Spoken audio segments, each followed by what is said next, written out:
Hello everyone, welcome to smart exam. मित्रांनो, आजच्या video लेक्चरचा टॉपिक आहे गव्हर्नर जनरल्स व व्हाईसराय. MPSCने आजपर्यंत गव्हर्नर जनरल्स व व्हाईसराय यांवर जेवढे प्रश्न विचारलेले आहेत, मग ते इझी लेवलचे असो किंवा हार्ड लेवलचे, ते सर्व प्रश्न आज आपण कव्हर करणार आहे. आजच्या लेक्चरचा पहिला प्रश्न आहे, लॉर्ड डलहौसीच्या बाबत पुढीलपैकी कोणती विधाने बरोबर आहेत? लॉर्ड डलहौसी हा 1846 ते 1856 या काळात गव्हर्नर जनरल होता. हा साम्राज्यवादी व विस्तारवादी धोरणासाठी ओळखला जातो आणि यानेच संस्थाने खालसा केली होती. यानेच 1853 मध्ये पहिली रेल्वे जी मुंबई ते ठाणे या दरम्यान धावली होती ही सुरू केली. सार्वजनिक बांधकाम विभागाची स्थापना देखील लॉर्ड डलहौसीनेच केली. 1856ला विधवा पुनर्विवाह कायदा देखील याने केला. 1853ला चार्टर ॲक्टद्वारे स्पर्धा परीक्षा देखील सुरू केली. यासोबत 1852 मध्ये तार विभागाची स्थापना, 1854ला पोस्ट कायदा यानेच संमत केला. आता ऑप्शनमध्ये पहा, रेल्वे युग सुरू केले, तर हे विधान बरोबर आहे. स्वतंत्र सार्वजनिक बांधकाम खाते निर्माण केले का? तर हेही विधान बरोबर आहे. यानंतर 1852 मध्ये तार विभागाची स्थापना केली, हेही बरोबर आहे. आणि 1854 मध्ये पोस्ट कायदा संमत करून टपाल तिकिटाची सुरुवात केली, हेही विधान बरोबर आहे. मग पर्यायांपैकी पर्याय क्रमांक 4 बरोबर आहे वरील सर्व. समोरचा प्रश्न पाहू, भारताची राजधानी कलकत्ता येथून दिल्लीला नेणाऱ्या ब्रिटिश गव्हर्नर जनरलचे नाव सांगा. योग्य उत्तर आहे पर्याय क्रमांक 1 लॉर्ड हार्डिंग्ज II. तर लॉर्ड हार्डिंग्ज II हा 1990 ते 15 साली गव्हर्नर जनरल होता. याने 1911 मध्ये दिल्ली दरबार भरवला होता. तर तो का?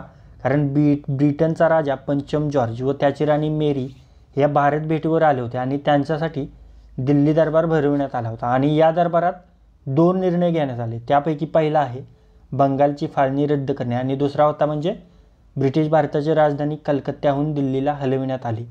तर यामुळेच त्याच्यावर बॉम्ब हल्ला देखील झाला होता. 1912 साली दिल्लीत हत्तीवर प्रवेश करत असताना त्याच्यावर रासबिहारी बोस, अवध बिहारी, वसंत कुमार विश्वास यांनी बॉम्ब टाकला होता, पण त्यामध्ये हार्डिंग्ज बचावला होता. पुढे पाहू, आधुनिक भारतात स्थानिक स्वराज्य सरकार डॅश डॅशने सुरू केले. आता मला सांगा, स्थानिक स्वराज्य संस्थांचे जनक कोण आहेत? तर ते आहेत लॉर्ड रिपन. मग पहा, या प्रश्नाचे योग्य उत्तर आहे पर्याय क्रमांक 1 लॉर्ड रिपन. लॉर्ड रिपन 1880 ते 1884 साली गव्हर्नर जनरल होते आणि यांच्याच काळात आर्म्स ॲक्ट रद्द करण्यात आला होता. तसेच पहिला फॅक्टरी कायदा 1882 मध्ये करण्यात आला होता. यांचं एक पुस्तक देखील आहे, ते कोणतं? तर ते आहे the duty at the edge. यात त्यांनी लोकशाहीचे गुण सांगितलेत. तर हेही पॉईंट आपल्याला यांच्याबद्दल माहीत असायला हवे. पुढचा प्रश्न, स्वतंत्र भारतातील पहिले भारतीय गव्हर्नर जनरल कोण होते? प्रश्न पहा काय आहे, पहिले भारतीय गव्हर्नर जनरल विचारले. तर याचं योग्य उत्तर असेल पर्याय क्रमांक 2 श्री राजगोपालाचारी.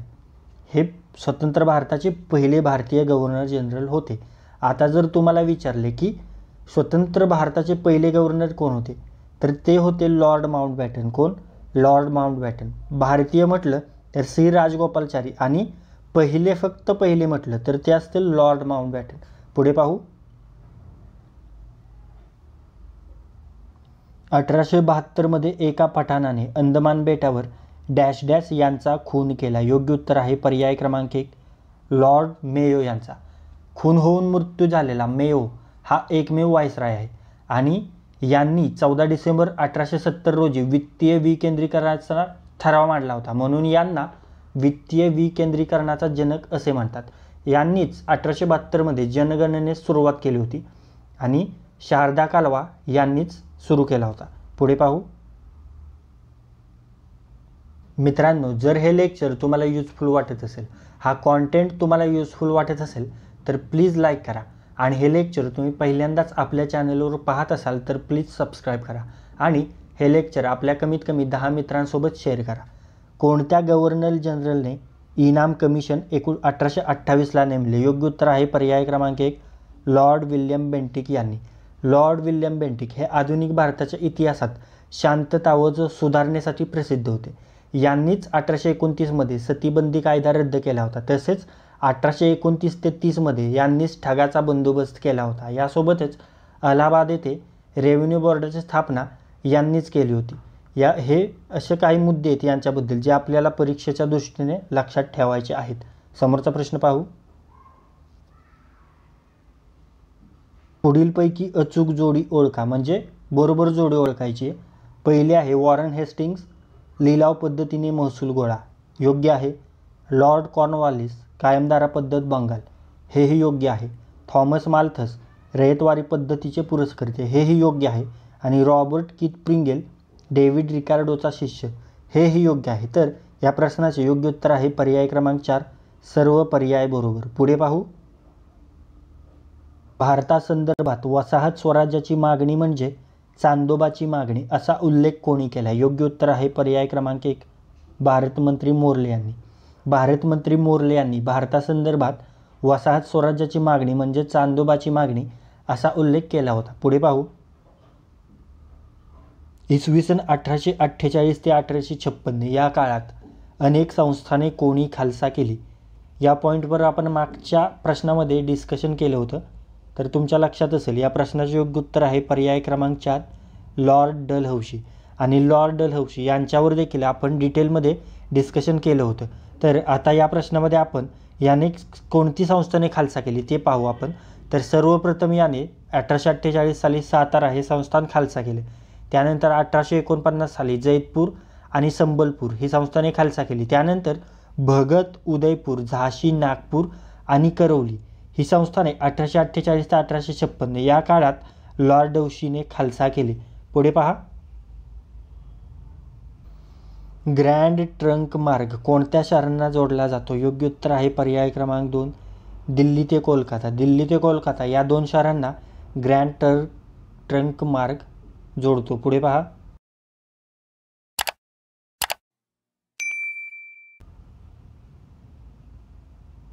हिंदी लोक हिंदुस्थानात जगतील परंतु आम्हाला हिंदुस्थानवर जगावयाचे आहे असे वक्तव्य कोणाचे आहे? योग्य उत्तर आहे पर्याय क्रमांक 3, भारतमंत्री बर्कनहेड.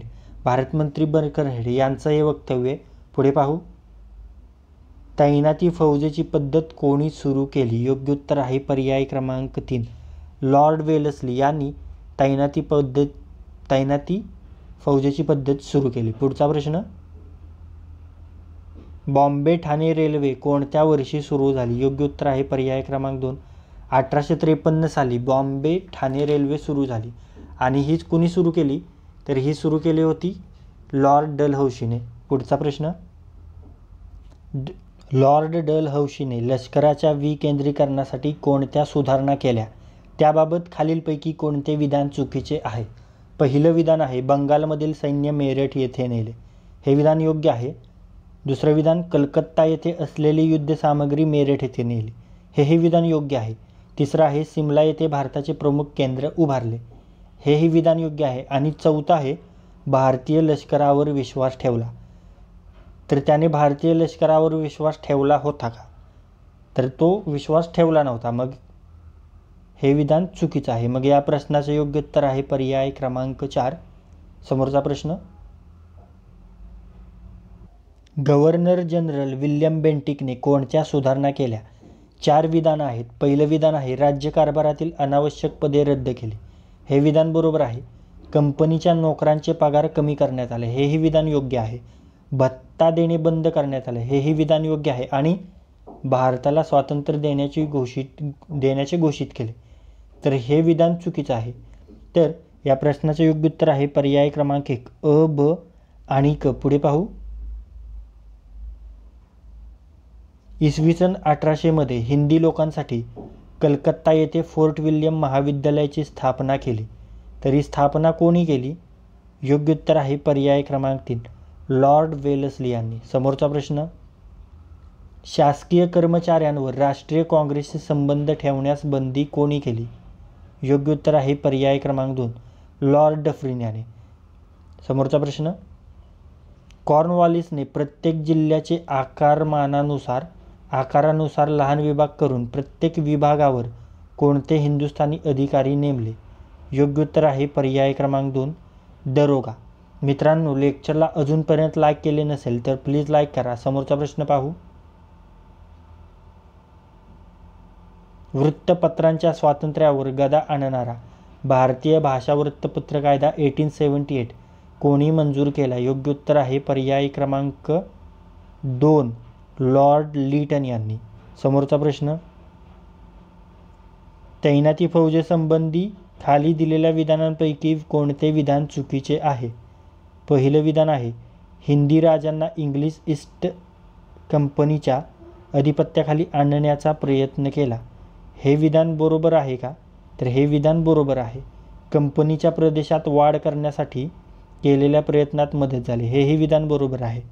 तैनाती फौजेमुळे दुसरे इंग्रज मराठा युद्ध झाले. हेही विधान बरोबर आहे. आणि लॉर्ड रिपनने तैनाती फौजेची योजना सुरू केली. तर हे विधान योग्य आहे का? तर हे विधान चुकीचं आहे. कारण लॉर्ड रिपनने नाही तर लॉर्ड वेलेस्लीने तैनाती फौजेची सुरुवात केली होती. समोरचा प्रश्न, विल्यम बेंटिक यांच्या काळात भारतीय लोकांना शिक्षण देण्यासंबंधी 2 परस्पर विरोधी मतप्रवाह होते. त्यापैकी योग्य कोणते ते आपल्याला ओळखायचं.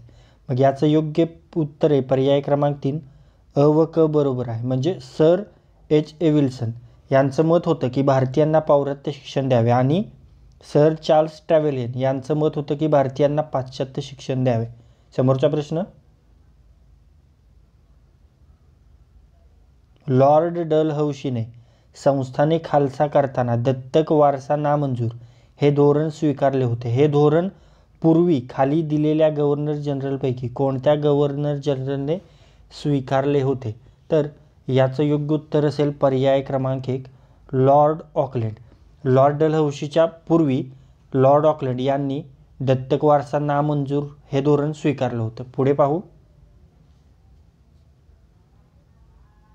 भारतात रेल्वेचे जाळे उभारण्याकरिता लॉर्ड डलहौसीने नियोजन केले. कारण विधान 1 आहे भारताच्या अंतर्गत भागातून निर्यातीसाठी कच्चा माल मिळवण्यास सहजता यावी. तर हे विधान योग्य आहे. हे बरोबरच आहे. त्यानंतरचं विधान आहे ब्रिटिश भांडवली गुंतवणुकीवर नफा कमविण्याकरिता मार्ग उपलब्ध करून देण्यासाठी. हे विधान बरोबर आहे. आणि तिसरं विधान आहे भारतात स्वस्त व सहज वाहतूक उपलब्ध व्हावी याकरिता. तर हे विधान चुकीचं आहे. कारण हा डलहौसी भारतीयांच्या संबंधी अनुकूल नव्हता. त्याला अशा स्वस्त व सहज वाहतूक उपलब्ध करून द्यायची नव्हती. तर रेल्वे, तार आणि टपाल या सुधारणा त्याच्या स्वतःच्या भल्यासाठी व ब्रिटिशांची भारतातील सत्ता मजबूत करण्यासाठी त्याने केल्या होत्या. यामुळे याचा योग्य उत्तर आहे पर्याय क्रमांक 2 अ आणि ब. भारताच्या अंतर्गत भागातून निर्यातीसाठी कच्चा माल मिळविण्यात सहजता यावी आणि ब्रिटिश भांडवली गुंतवणुकीवर नफा कमविण्याकरिता मार्ग उपलब्ध करून देण्यासाठी. पुढचा प्रश्न, मित्रांनो लेक्चरला अजूनपर्यंत लाईक केले नसेल तर प्लीज लाईक करा. अयोग्य जोडी निवडा. इल्बर्ट बिल हे लॉर्ड रिपननेच मांडलं होतं. खालसा करण्याचे तत्त्व हे लॉर्ड डलहौसीचंच होतं आणि बंगालची फाळणी लॉर्ड कर्झननेच केली होती. यानंतर काँग्रेसची स्थापना लॉर्ड लिटनने केली होती का?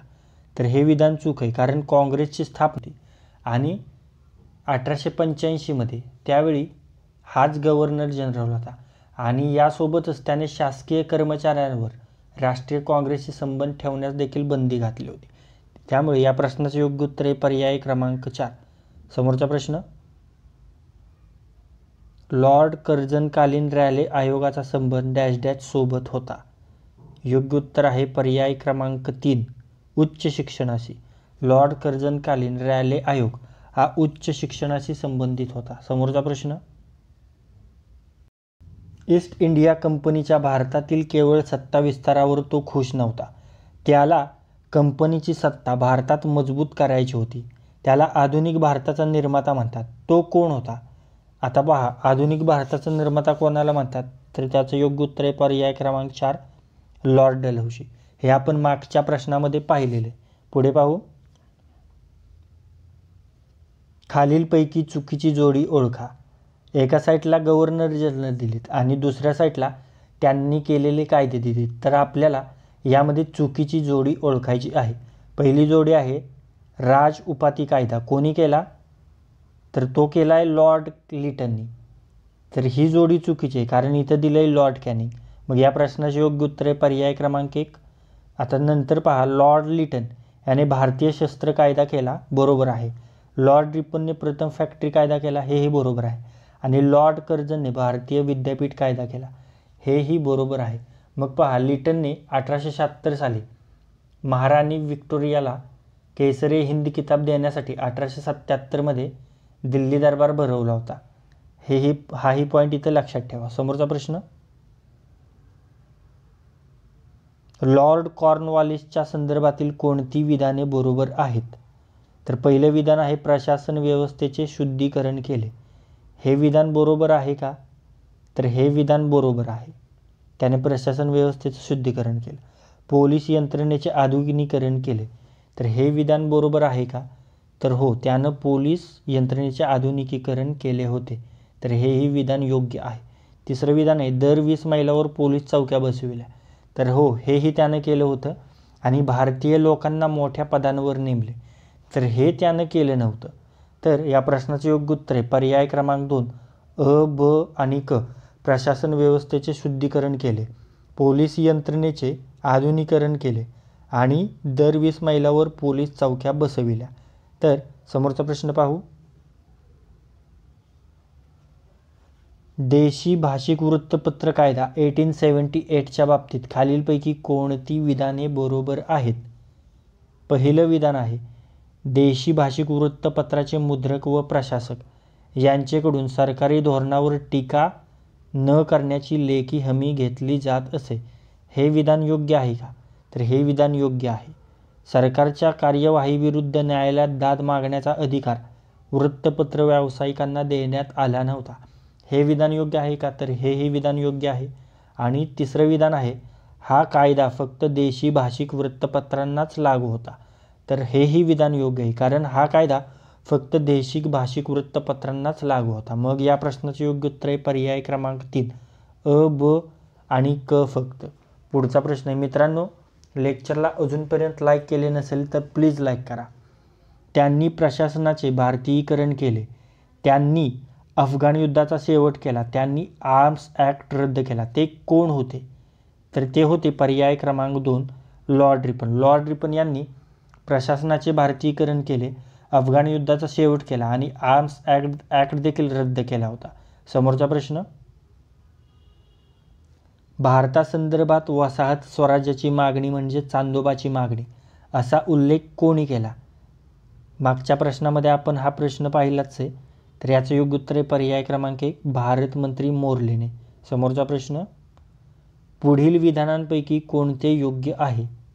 पहिलं विधान आहे राष्ट्रीय काँग्रेस संघटनेला सूक्ष्म अल्पसंख्याक वर्ग असे लॉर्ड कर्झनने म्हटले होते. तर योग्य आहे का? तर हे अयोग्य आहे. पुढचं विधान सन 1818 काँग्रेस अधिवेशनाला जागा मिळू नये असे प्रयत्न गव्हर्नर जनरल डफरीन यांनी केले. तर हे विधान योग्य आहे का? तर हेही विधान अयोग्य आहे. मग ही दोन्ही विधाने अयोग्य आहेत. मग या प्रश्नाचे योग्य उत्तर आहे पर्याय क्रमांक 4 अ व ब अयोग्य. तर मित्रांनो, या लेक्चरमध्ये आपण गव्हर्नर जनरल व व्हाईसराय यांच्या संबंधित MPSCने आजपर्यंत जेवढे प्रश्न विचारले आहेत ते सर्व प्रश्न आपण या लेक्चरमध्ये कव्हर केले आहेत, ज्याचा तुम्हाला येणाऱ्या सर्व परीक्षांमध्ये या लेक्चरचा फायदा होणार आहे. हा पॉईंट गव्हर्नर जनरल व व्हाईसराय यावर परीक्षेमध्ये हमखास प्रश्न असतात. त्यामुळे हे लेक्चर केअरफुली पाहिलं नसेल तर एकदा केअरफुली पहा. आणि हे लेक्चर जर तुम्हाला आवडले असेल तर प्लीज लाईक करा. हे लेक्चर आपल्या कमीत कमी 10 मित्रांसोबत शेअर करा. आणि हे लेक्चर तुम्ही पहिल्यांदाच आपल्या चॅनलवर पाहत असाल तर प्लीज सबस्क्राईब करा. तर लाईक करा, शेअर करा आणि सबस्क्राईब करा. थँक्यू.